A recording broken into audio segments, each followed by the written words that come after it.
একটা সময় ছিল যখন বাংলা সিনেমায় ছিল অশ্লীলতার ভান্ডার।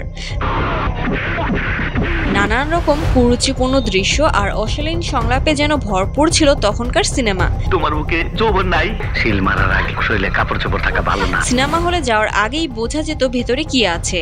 সিনেমার আড়ালে চলতো রমরমা দেহ ব্যবসা কিংবা আরো অনৈতিক কার্যকলাপ। সামাজিকভাবে অনেকেই তখন বিরক্ত ছিলেন। রাস্তাঘাটে লাগানো সিনেমার পোস্টার দেখে কেউ কেউ নাক সিটকাতেন। মা বাবারা সন্তানের চোখে হাত দিয়ে বন্ধ করে রাখতেন, যাতে শুধু তাদের সন্তান এই অশ্লীলতা থেকে রক্ষা পায়। এই কারণে মানুষ ধীরে ধীরে সিনেমা হল বিমুখ হয়ে পড়ে।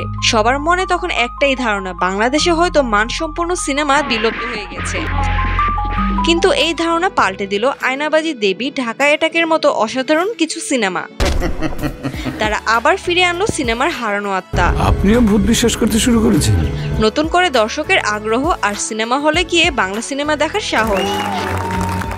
আমি রাজশাহী থেকে আসছি এই সিনেমাটা দেখতে। আমি আসছি গায়না থেকে, ঢাকা বনশ্রী থেকে আসছি। আমরা আসছি বেলি রোড থেকে, শান্তিনগর। 100+ বন্ধু বান্ধব আজকে সিনেমা দেখার জন্য আসছি। তবে নিয়মিত ভালো কাজ এবং কনসিস্টেন্সি বজায় রাখলে আরো অনেক দূর এগোতে পারবে ঢালিউড।